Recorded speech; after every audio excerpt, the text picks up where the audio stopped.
Hello, all. Our group is Risk Equalizers, and it consists of Sneha Rastogi, Brian Ford, Carl Crone, James Knight, and Netza DeLuna.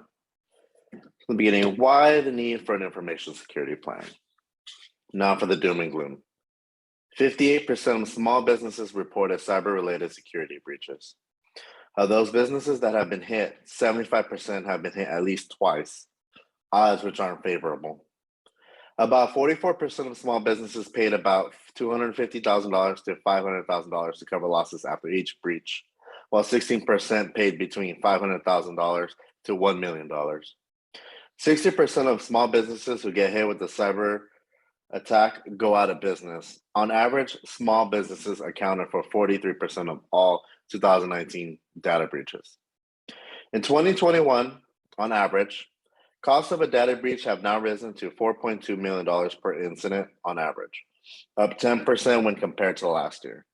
Data breaches involving small businesses with remote operations cost an average of $1 million more, $4.96 million versus $3.89 million. Companies with an incident response team, average breach cost is $3.25 million, compared to the average cost of $5.71 million with those who did not have an incident response team.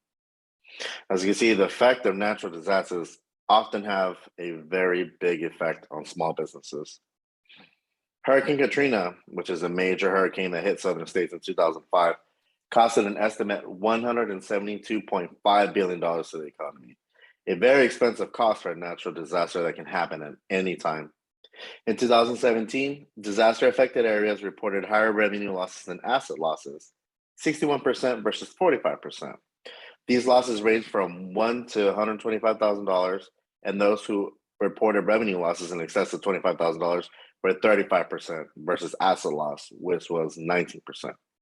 According to FEMA, 40% of all businesses do not reopen following a disaster. 25% fail within a year, and over 90% of companies fall within 2 years of being struck by a disaster.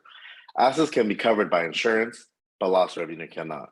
As a small business owner, you can afford lost revenue for something that can be mitigated.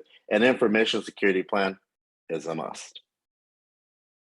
Hey everyone, I'm Sneha Rastogi, and I'll be talking about risk mitigation today. Risk mitigation is a type of insurance, but not a policy to get cash payout. After all, if your business is only worth cash, then you're basically always looking to sell it, and we know that that's not the case. Acme Co. plans to grow and be number one in furniture sales, which is why we need our insurance plan to include a way to state in which a business can last even after a disaster. One way of doing this is by maintaining either a hot or a cold site. Hot sites are mirror images of existing data center where the entire data is stored in real time. It allows business to quickly return being operational since most of the data are already available. Cold sites, it can be defined as vacant operational space where a basic requirement to run a data center is provided. However, it does not have any data backup support or server, but only has necessary working equipment. Thus, the client must provide all other amenities required for the proper functioning of business. Let's look at the points of difference between hot site and cold site.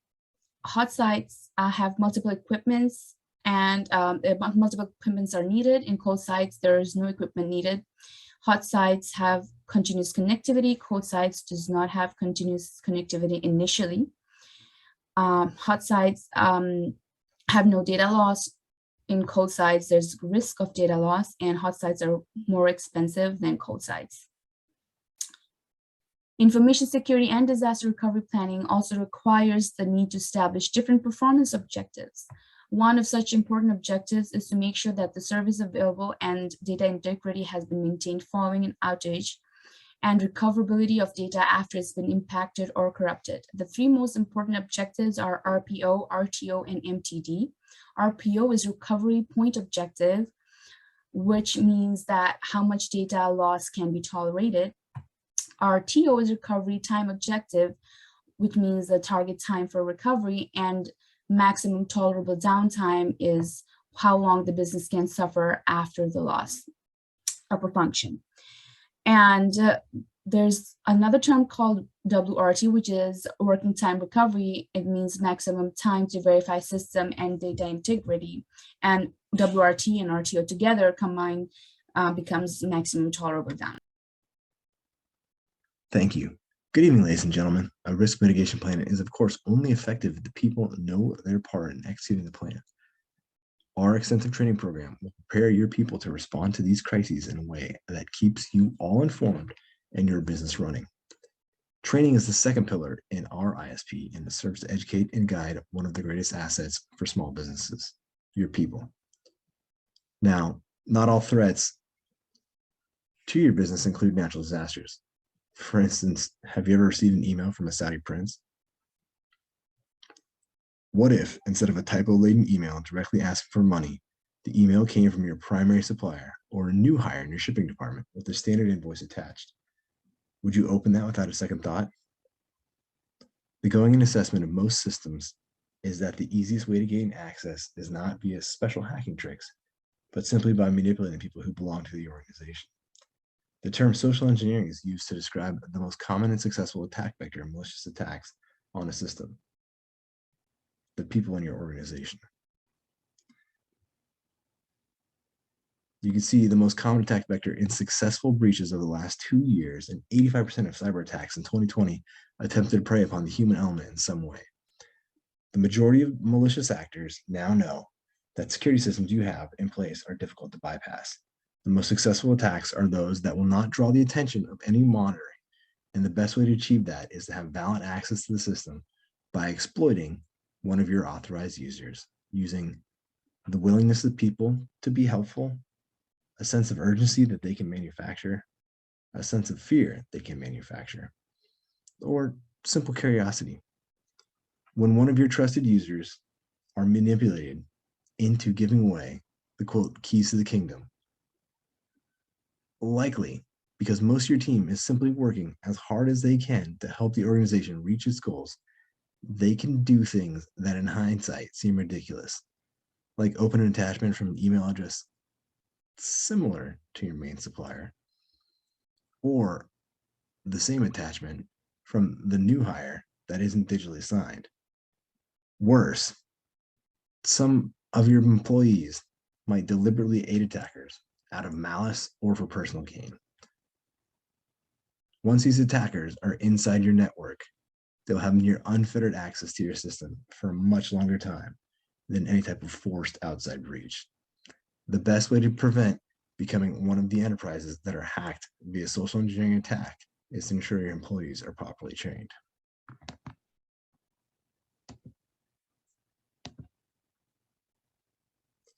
The Risk Equalizers exclusive training program is tailor-made for your business needs. We work with your organization to ensure that our training program fits your company's current setup and is aligned with your business goals. We can also offer additional training for specialized users based on their roles. For example, your security personnel will need some additional training in order to identify insider threats. Similarly, your HR personnel will need additional training on handling employees' information and facing different restrictions based on the phases of employment. There's 2 prongs to our training. First, the initial user training or onboarding is custom-made module for your company to tailor for new users on the proper assignment of roles and privileges, and covering things like password security and other basic user informations, like remote working, use of the VPN, Wi-Fi configurations on their own personal laptops. The next is sustainment training, because complacency is the enemy of security. This is annual security training via different methods, not your standard click-through computer-based training. Quarterly security topical training based on recent threats, simulated phishing emails with automatic remediation should they open those attachments with a potential malicious payload simulated, and things like a rundown of post-breach actions. So the best way to be one of those organizations that don't give away the keys to the kingdom and complement the defense of your network is to ensure that you have the best trained personnel inside your system. The most capable malicious actors will find a way through the best security measures given enough time and processing power. But with a well-trained workforce, you can harden that easiest attack vector and deny the attackers the ability to conduct malicious activity in the open and deny them the time to bring down your systems. The training program is complementary to our third pillar, security, which Brian will talk about right now. Last pillar is security. Risk Equalizers will assess your security issues. We'll go in and look at your site. E-commerce has become very popular during COVID and the pandemic, and we'll assess whether your site's actually secured and which all your transactions are being processed. Who has access? We'll determine who has administrative privileges within your organization and whether there's any unauthorized users. Internet of Things, IoT devices. IoT devices are growing every year, including smartphones, smartwatches, and laptops. We will assess if there is any emerging threat vectors developing from these devices. Data security. Risk Equalizers will determine where your data is being stored currently and whether there is any data breaches currently. We can help you better pre-plan for the future and make sure there's no data breaches. What is your contingency plan? Let us help you and your staff develop a business impact analysis. What happens if you do have a data breach or if you were hacked? Let us develop a plan in which you can better get back into the operation and prevent any revenue loss. Next, layers of security. Mitigate risk by attacking the issues. We'll focus on the people, the process, and technology. People, we want to determine whether your personnel are qualified and using the right technology, such as software and hardware. And then finally, the process. We'll determine if you currently have checklists in place that help you mitigate risks. Risk Equalizer's unique approach is set up in which we have subject matter experts come in and work with your team. We want to harden your network and make sure there's no data breaches. We're here for you. The final aspect of security is security solutions. We want to focus on your physical security, who has access to what facilities, whether there's cameras and locks in place, and whether your systems are physically safe, who has access to the USB ports, etc. The other end is user credentials. Where are you using currently? Is there two-factor authentication for your organization? If not, we can help you establish a policy in which you have two-factor authentication, and better yet, we'll review whether your passwords are being stored properly within your systems. Is there correct hashing?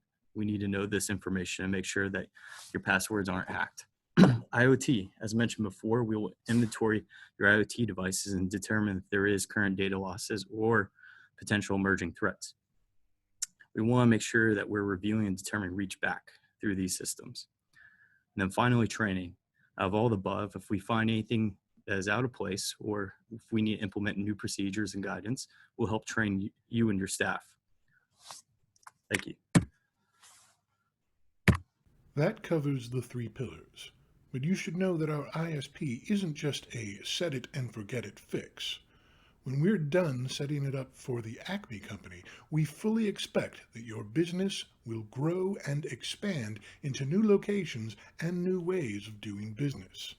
Our ISP is designed to scale with that growth to keep you protected and ready. The maintenance costs will increase as we cover more vulnerabilities, but with the plan's basic infrastructure already in place, you won't have to worry about paying that initial investment fee again. Your business's security should always cost a percentage of its profits that affords you protection without stifling its growth potential. We can see how modern technology has shattered the record values of previous businesses and helped launch countless new ones. Small businesses and products that would have been unknown to people a few states away are now just a click away from selling their wares to anyone in the country. Already on the horizon, we can now see innovations like quantum computing, which should revolutionize processing speeds, and Starlink, which should make global communication faster than ever. As our reach and our capabilities extend, we have the opportunity to grow this business astronomically. It's entirely feasible that with advancements in distribution in 10 short years, Acme could be the leading name in domestic furniture sales. In 20 years, Acme could be a household name globally.